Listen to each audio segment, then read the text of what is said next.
Hi guys, welcome to today's video. Something very, very different from me today, and something a little bit uncomfortable for me as well. Generally, I am not the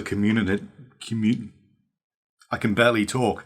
I am not the best of communicators. So I really stepped out of my comfort zone and I interviewed somebody. That somebody is Stephanie Johnson, who is on the verge of releasing the first issue of the digital magazine ICM Photo Mag, or ICM Photography Magazine, to give it its long title. So I spoke to Stephanie for a bit just the other day and decided to release it onto YouTube to give you somebody else's kind of take on ICM photography and little projects that are going on around the world. This is a great little project bringing together a collection of ICM photographers. Some of you may know them, some of you may not, but all very, very talented, and Stephanie is open to more people contributing in the future. This is only the first issue. It's going to be a quarterly magazine. I am going to put up on the screen right now the details of how you can get it. There's an annual subscription and you can buy each magazine separately if you so wish. But to save all the blah, we will just jump straight into this interview. Just one little note is that for some reason my main microphone wasn't working properly, so it is reliant on the microphone of the webcam for me, but that's not too much of a problem because it's Stephanie that we're mainly listening to in this interview. Get straight into it. So thank you very much for joining me today, Stephanie. So if you would like to introduce yourself and tell us a little bit about yourself. Nothing like putting me on the spot, Oh, right? Yes. Jump in quick with the hard questions.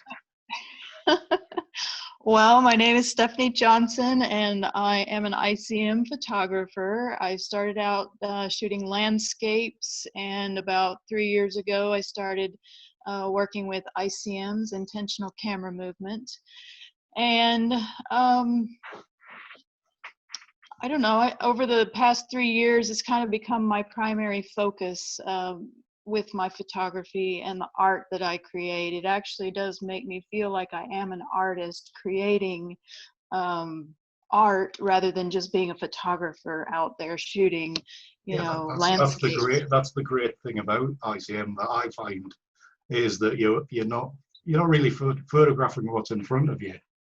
You're photographing art. You're making art from. You're making art. You're creating something, and it's about creating impressions and showing the essence, I think, of whatever it is that you're shooting, more so than it is about trying to capture the literal form of that thing, so but I've done a lot of things over the years as in my working life. I do have a regular job, so photography is not my full-time job, although I tried to do it full-time for a couple of years. And I'm still in the trying to do it full-time thing.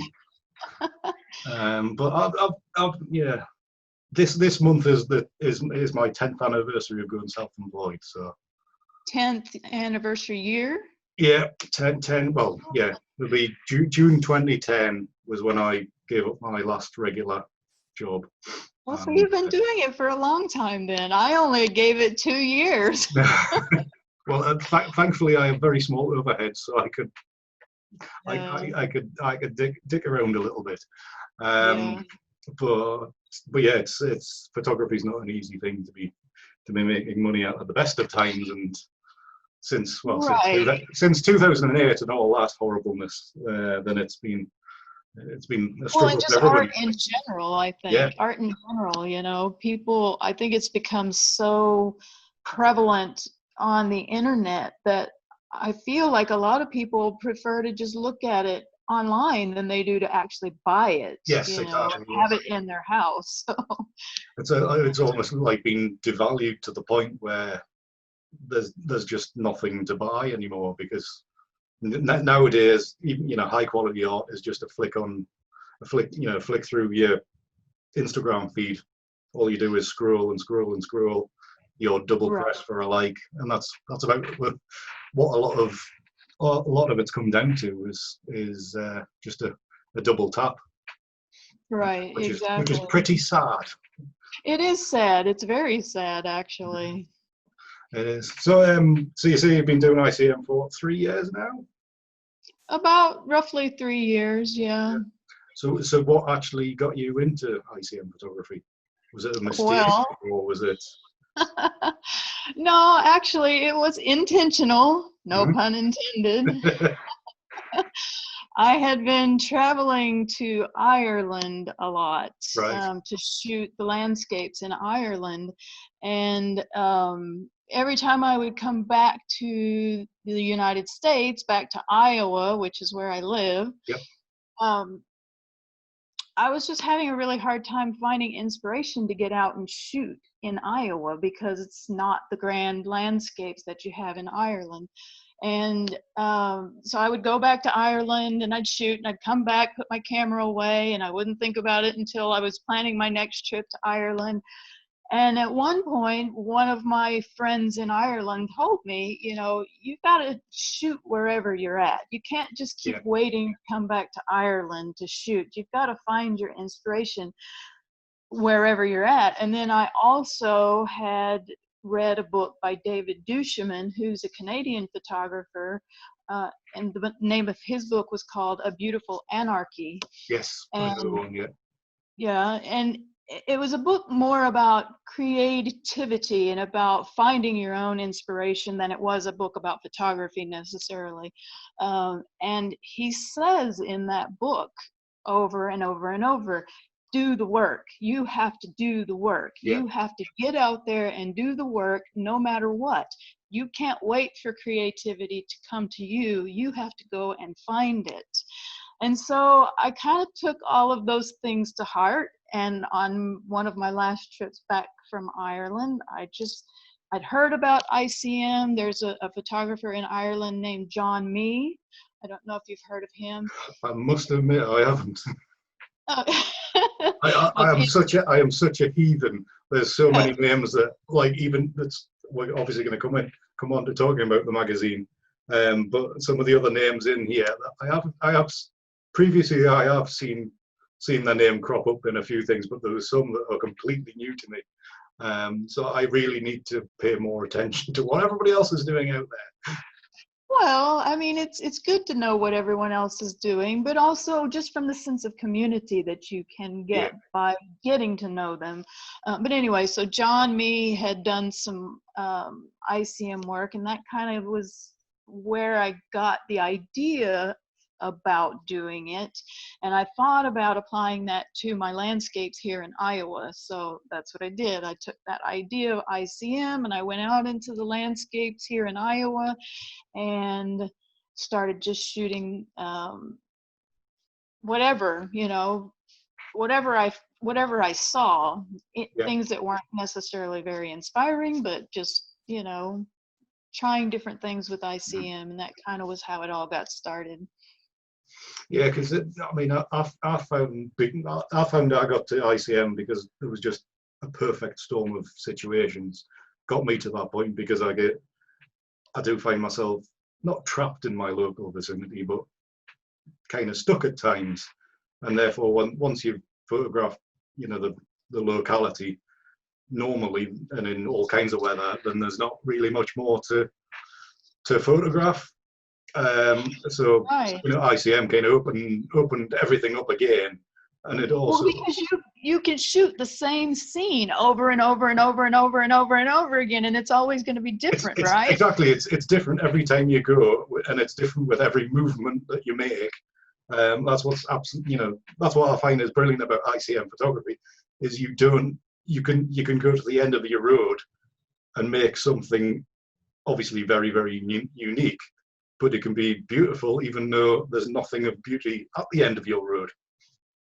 Right, and that's kind of what I found when I was going out and shooting in Iowa, especially over the first winter, because in Iowa, winter can be very harsh, Yeah. and everything's brown and white if there's a lot of snow. So there's not a lot of interest in the landscape in Iowa in the winter. But I found that I loved being out in the conditions.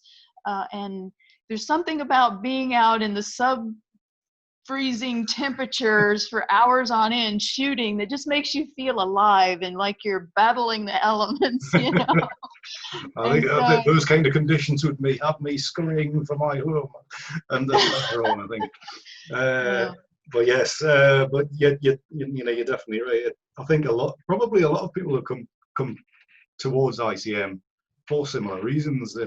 It's the inability to go to these glorious, beautiful locations on a regular occurrences, and you do start having to find beauty in the mundane. Some people will just retreat to the back gardens and go to do the intimate landscape, as they call it.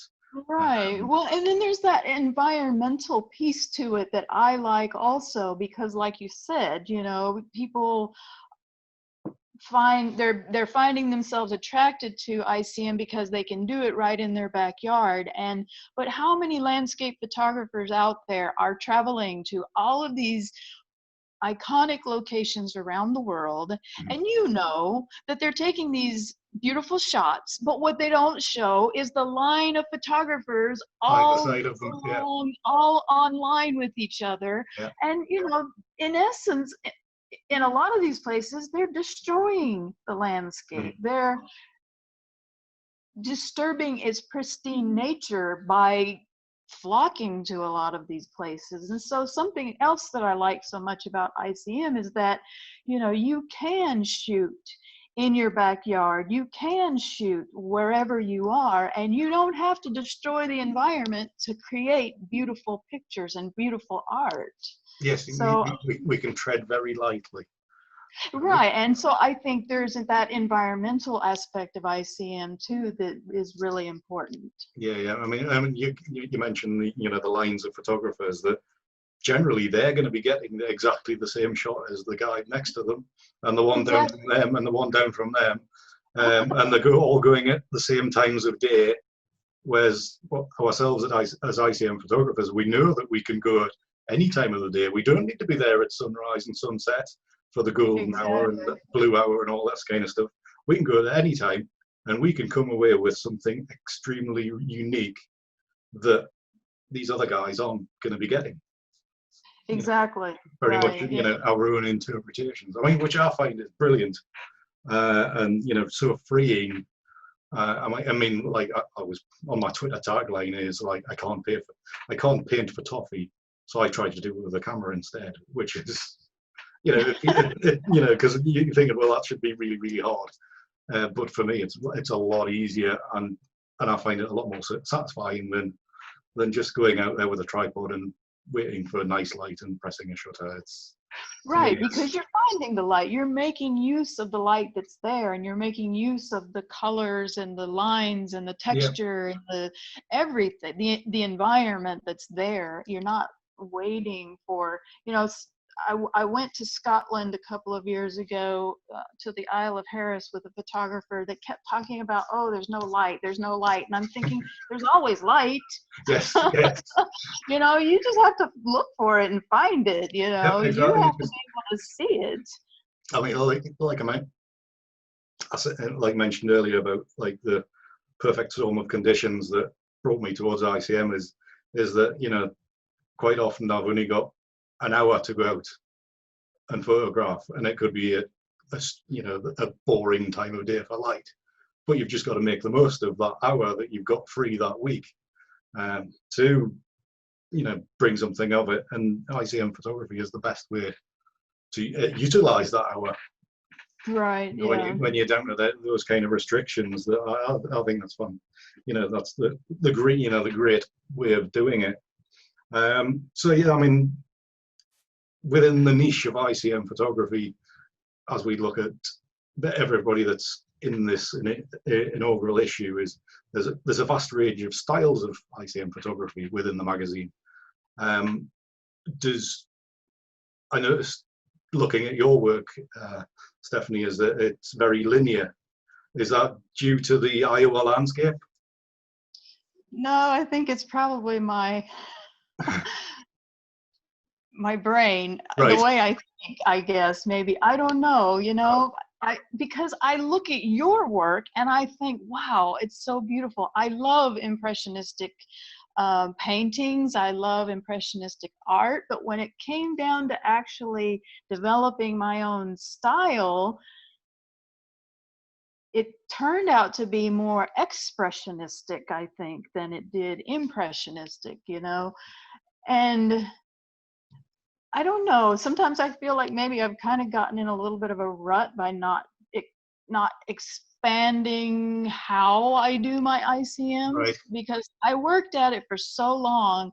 I mean, I went out and shot for days on end. I mean, Yeah. I probably, the last 2 years when I was working, you know, on my photography myself, and not working a regular job, I probably was out every other day shooting. Mhm. And I've shot more than 100,000 frames of ICM in the past 2 or 3 years. And I just, you develop a muscle memory with the way you move the camera, you know, I think. And so I kind of just got in this mindset of moving the camera in the ways that were comfortable to me, because I'd done it for so many hours.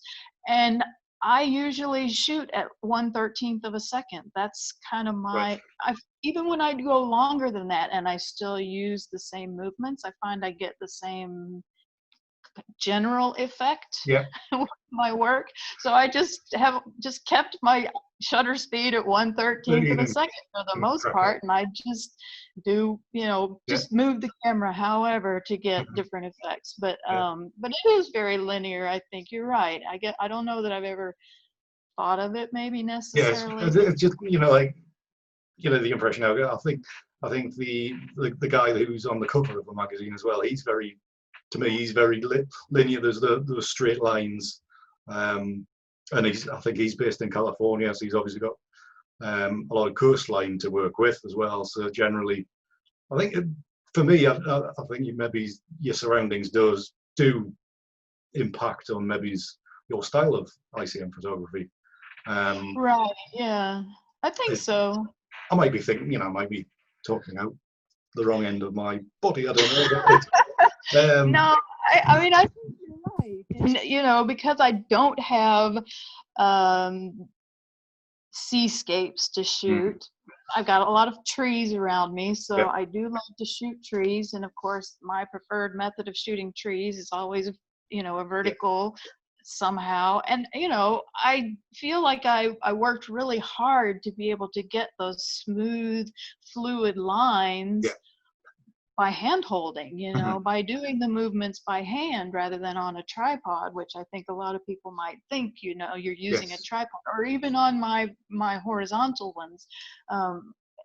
So I do like to, I live close to the Mississippi River, and so I would go over to the Illinois side to shoot sunsets a lot back towards Iowa. And so I do look for those kinds of water features, even though it's not a seascape where you don't have any land in the center of the image. You know, mine always have that dark area in the middle of the image because there's water and then there's land and then there's sky. But there's something about that dark aspect that breaks up the sky and the water for me that I think adds to the overall effect of it. But yeah, I have been very linear, but I think I would like to try to do some different things. So I'm starting to experiment with some different kinds of work. So maybe in the future I'll have a different body of work to. Well, exactly. I mean, that's the whole beauty of it. We can continue to experiment in different techniques. You know, a slight variation in shutter speed can make a huge difference. I mean, it's interesting you said you shoot generally at 1/13 of a second. I generally don't go any faster than 1/5. So I shoot like 1/5 and slower. So it's like all these variances, and of course as we travel throughout the world, as you know, where everybody's located, everybody's working with different lighting conditions as well. So Right. we've got to vary the settings for that as well. Right. Kaisa, who's in the magazine, she lives in Finland, and so in the wintertime, the light's a lot less than it is where we're at. Yeah, I was going to say she's going to have about 3 hours of light a day, if that. Yeah. So yeah, I think environment probably does have a lot to do with how an ICM photographer develops. But like you said, there's unlimited potential for being able to evolve and grow and expand into other things. And the other thing is there's no right and wrong way of doing this, which is even better. Exactly. You're only limited by your own imagination. Yeah, exactly. And thankfully, I've been a daydreamer my entire life, so my imagination is reasonably reasonable. Oh. Right. Anyways, that's I was going to say that's a nice 18-minute introduction. So the Intentional Camera Movement Photography Magazine, is that its full title? Have I got it right, or? Well, I've got it as ICM Photography Magazine, but then for short, for like the nickname, it's ICM Photo Mag. Yeah, so I guess that's kind of what I've been referring to it. Yeah, when I'm typing it on social media, I just usually refer to it as ICM Photo Mag instead of ICM Photography Magazine. Well, yeah. So how did this magazine come about? What brought that idea forward? Well, it was actually something I thought about more than a year ago doing. And I had even reached out to you way back then with this idea. Was it some kind of collective you were working on back then? I was, yeah. And then my dog died, and my life kind of changed in dramatic ways after that.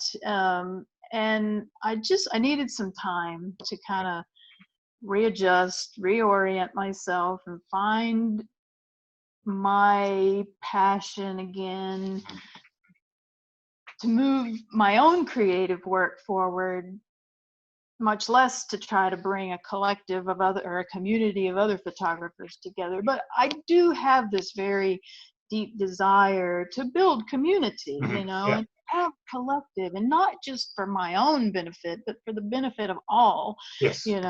And so that's always the thing that's in the back of my mind, is that I want to do something that's going to be helpful and supportive of a lot of other artists and photographers, and not just for myself, but so that everybody benefits in any way that I can, and so I just kind of got to a point a couple of months ago where I thought, okay, I'm ready to do this. Let's just put the idea out there, see how much response I can get, and we'll go from there. And it's really kind of just ballooned a bit. It's been overwhelming, the response and the support that I've gotten so far from it. So hopefully the first edition will live up to what everybody's expecting. Well, I mean, from the small preview bits that I've seen, it looks great, and the like I mentioned before, the vast differences in everybody's work within it is it really highlights ICM photography at its best. It's something too that I didn't about last year when I was starting this this idea, when I had thought about this idea last year. Excuse me. I had put it out just as a way to put it out there to the universe. I made, a post on Instagram, I think, about it, and a post on Facebook, and I let people come to me. And all those maybe not were what I would want to have had published in a first issue of a magazine, right? So this time I went about it a little bit differently, and rather than put it out to the world first, I decided who I wanted to be in the magazine. And so that's the great part about being in charge, isn't it? Yeah, it was kind of a targeted effort, you know. I was familiar with everyone's work that's in the magazine. Well, I guess maybe I hadn't really been familiar with Mark Cornick or David Howell before, but I did find them on Instagram, and when I saw their work immediately, I was like, okay, that's what I want. So, you know, it was a targeted effort for this first issue. I really wanted it to be, I wanted it to represent a variety of different styles for one, but I wanted I wanted the work to be exceptional, you know, for the first issues. And I think all of the work is. Yeah, I mean, from what I've seen, and obviously with it being the first one, you want to dazzle with that first one to really grab the attention of the wider world, and hopefully open a lot of people's eyes to what ICM photography is all about. Right. I think some people have only seen it in very small doses. It might be one of those really out there niches that people have heard about, need a reminder what ICM stands for, and that's about it. And then they're like, oh, we'll have a go at that, and you know, wiggle our camera once, and they're like, is that it? But it just looks like. Right, you know, and, I think, you know, if you speak to anybody that's got a little bit of experience in it, you've got to stick with it. It takes time. I mean, myself, it took me nine or 10 months before I made an image that I actually liked and almost still like now. So it is something you do have to work on. It's not something you can just rock up at a location, wiggle the camera back and forward a couple of times, and come away with a killer image. Right, yeah, and you know, there's a lot of good ICM out there, but there's definitely bad ICM out there, just like any other genre. You know, it's that way with any. And everybody starts at the same point. You know, like your top portraiture photographers, they all started at one point, and they've worked their way up. You know, it's just the same as any other niche. Right. And if this inspires people to work harder, to develop their own style, to find their own vision, to find their voice with it, then I think. And try the various techniques shown by each commentators as well. I mean, with this current lockdown and slowing down of life that we're all currently going through at the minute, I've taken the camera out maybe twice since the beginning of March, and I've found I've really struggled to get back into moving the camera again. So I've almost had to go back to the simpler forms, purely go down to the beach and just move the camera left and right, and just getting that timing back again. So it's something you can't pull out of again. And it's not one of those things you can just do occasionally and think you're going to be good at. You have to do it regularly. Yeah, like you say, you've got to get your timing right, and you've been able to adapt to the light and all that. It all comes through practice and hard work.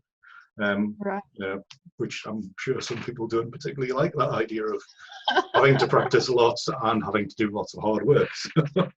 So I mean, the magazine obviously is coming out as we record it this coming Monday. Is it the Monday 15th of June? Coming out digitally. Was it $10 for an issue, and there is a yearly subscription? Because there is an annual subscription. Yeah, annual subscription will for $30 will actually get you, because it's a quarterly magazine, so an annual subscription gets you 4 issues for the price of 3. So a single issue for $10 and an annual subscription for $30. Cracking deal. So I thought I'd drop that in because we didn't, still got to talk a little bit more, but for anybody who wants to know about it, that's the I forgot we were talking about the magazine. That's the first plug. for the magazine. So, you know, you've already mentioned a few contributors there, Mark Cornick. Who else did you mention? But David Howell. David Howell, yes. I discovered David not long since. I think somebody tagged me in a reply to one of his posts on Instagram. That's how I found out about David, and he, I think at the time he was living in Dundee, I'm saying just north of me, you know, in Scotland there, and he's since moved to Ireland, and he's actually from New Zealand as well, I think he is.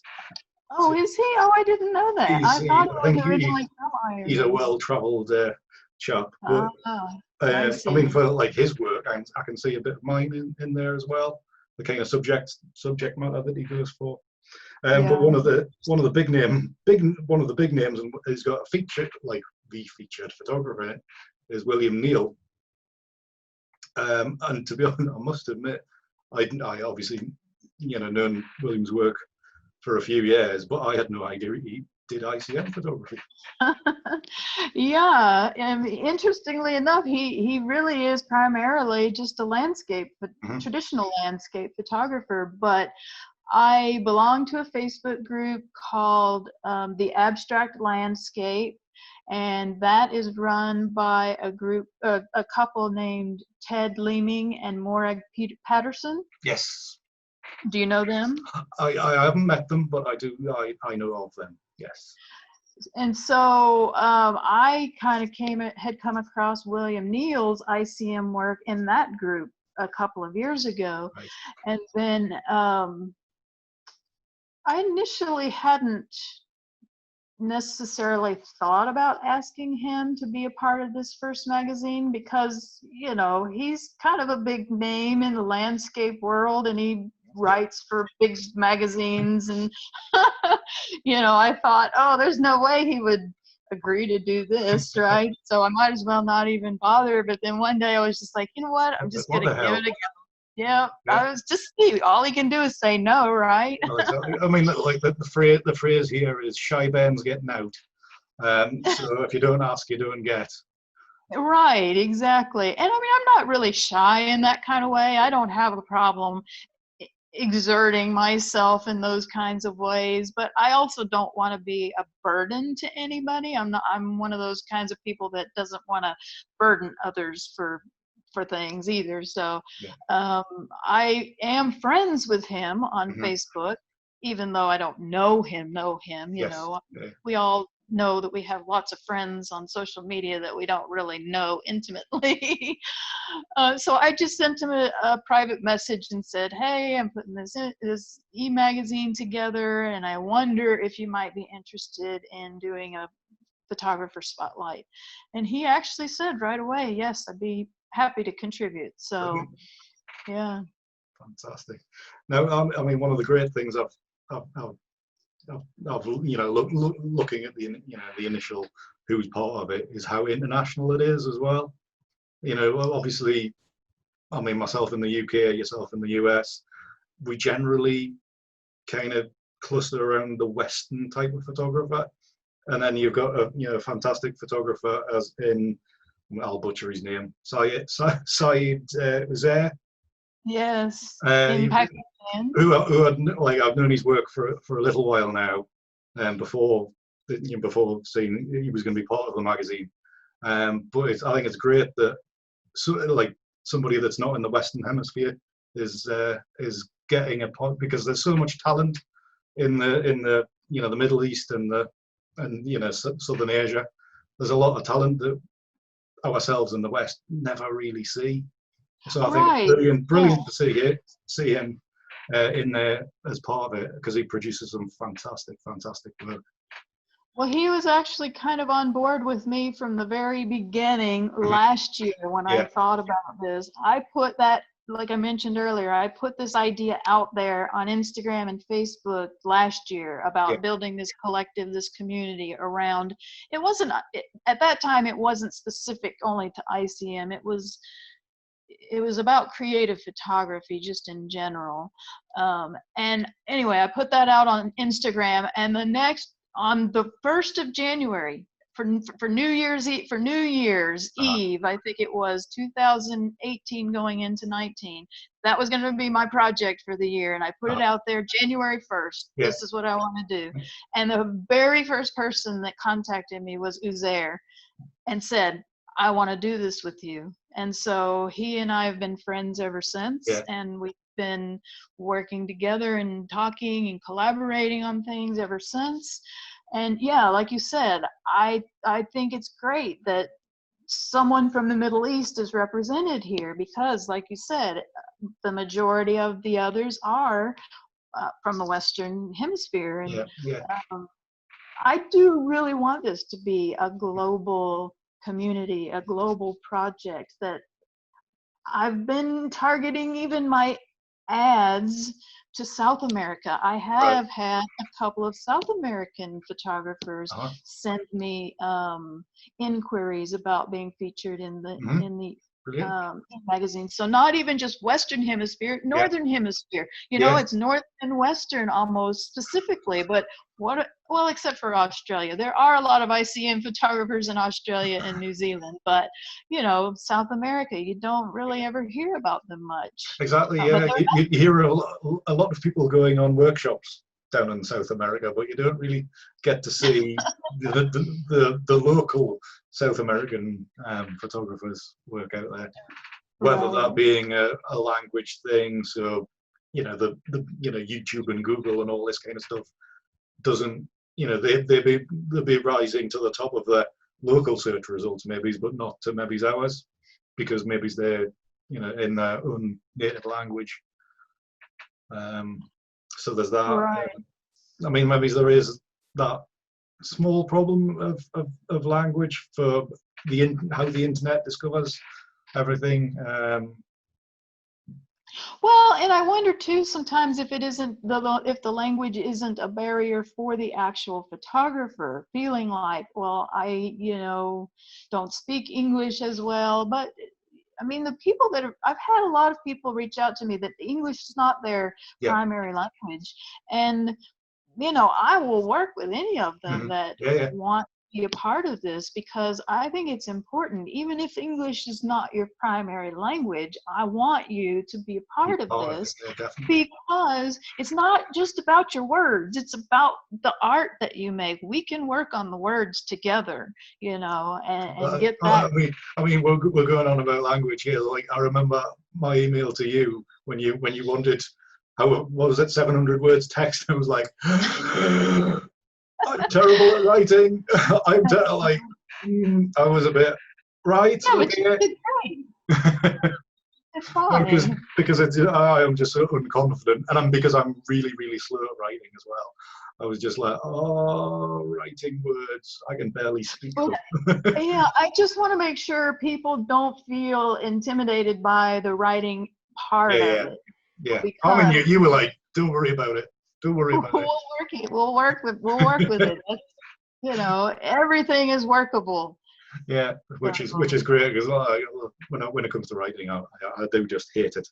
You know, the simplest few paragraphs can take me an entire day, and it's just slows me right down. So yeah, I mean, I just love the international aspect of it, even though, you know, at the moment it's, you know, it is still majority kind of northern hemisphere, but brilliant to hear that you are expanding that appeal out there, which is fantastic. And again, you're promoting that whole community aspect as well, which I was going to mention, you because you are obviously very community minded, and bringing people together, because we all just really want to be supporting and growing together in this niche part of photography. Right, yeah. I mean, we're all the same on the inside, is the way I see it. You know, the only differences are the ones that we create for ourselves, you know, with regard to people from other places. And, you know, we've got this whole world situation with the virus going on that you talked about earlier, and then the whole thing with the George Floyd incident that happened in the US, and how that has sparked a movement globally to bring people together, you know, to see that to see the commonality and the things that do unite us, you know, as a human race. And so that's another thing about this e-magazine and this project that's really important to me, is that I don't want it to only be about just pretty pictures. Yeah. I want it to speak to those other issues, like the environment and like the human condition and like health and well-being and you know, mindfulness and things like that. It doesn't have to be overt so that it turns people off, you know, but I think art is the great healer. Art is the great unifier. Art is the thing that tells us who we really are, you know, as a human race, I think. And so that's kind of what I foresee with this whole project, if it's successful enough to go on, you know, more than just one or two issues, is that it will speak to a lot of those issues and a lot of those things, and be about more than just the images. But the thing that I find is that ICM helps us to see those things in ways that traditional photography don't. Yeah, it's kind of a photographic approach that's, you know, like normal photography can approach these current situations that we're in a very realistic, very in your face kind of way, whereas ICM photography, we can delve into the more artistic response to these current events, and that can drive, you know, the look of everything, and you know, basically art is, yes, it is very visual, but the strongest art has got a message to it as well. Right. You know, bringing all these kind of elements into it, then you know, everything's going to be a lot stronger, and the responses are going to be a lot better, you know, a lot more intense as well. And you know, obviously, one day art will heal the world. Yes, I believe so. That's, it isn't, you know, it isn't going to be guns and all that healing the world and keeping us safe. It is going to be the art and the response to it. Well, right, because art reminds us of our humanity, right? Art reminds us of who we are at the core of ourselves. And when we can see that in ourselves, we can see it in our brother, we can see it in that person across the street. We, you know, with ICM, you're seeing essences and flowing energy, and that's what flows between us as people, you know. So when you can connect to that, you can connect that to the environment or to the human condition and all of those things. So I don't know, maybe that's a little esoteric for people, but that's well, we are tackling the world's problems. I wasn't expecting to be tackling the world's problems in my first interview, like YouTube video. So I will go. Start as we mean to go on, ladies. So anyway, it's been fantastic talking to you, Stephanie. On the way out, obviously we want to highlight the magazine, so please do give us the web addresses and all of that, and all the various links that we can get the magazine from, and the various social channels that are attached to the magazine, so we all can find everything we need to know about it.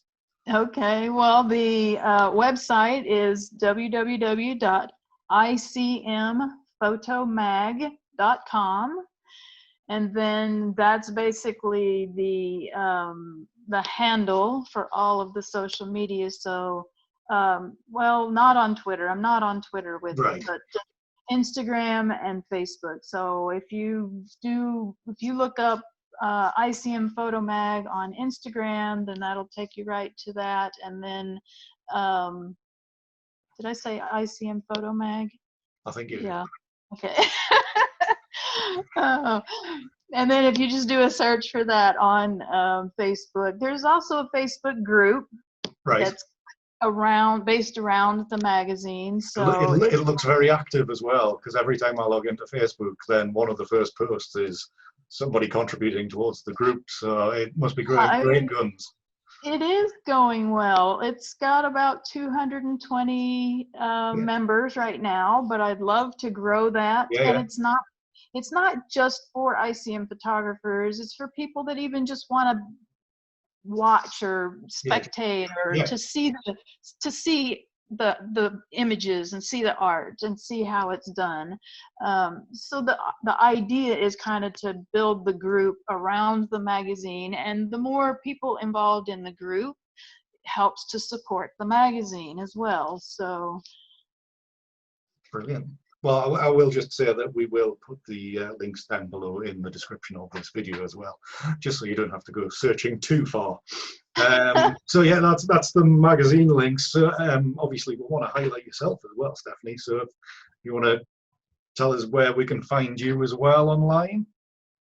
Oh, well, I go by Steph John Photo for like my Facebook handle and my Instagram handle, and then my website is also stephjohnphoto.com. You know, Stephanie Johnson is not necessarily a very uncommon name.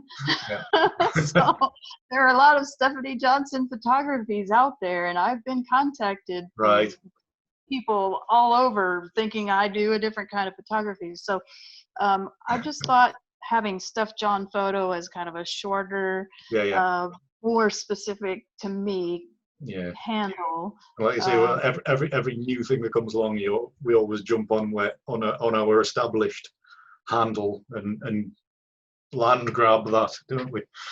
Yeah. So I mean, I think I've built brand recognition around that name. So Steph John Photo. Excellent. Well, again, thank you very much for coming on this video, Stephanie, and I'm more than happy to be promoting the hell out of this magazine, because I can see, well, I mean, I've seen some spreads of it and it is looking fantastic.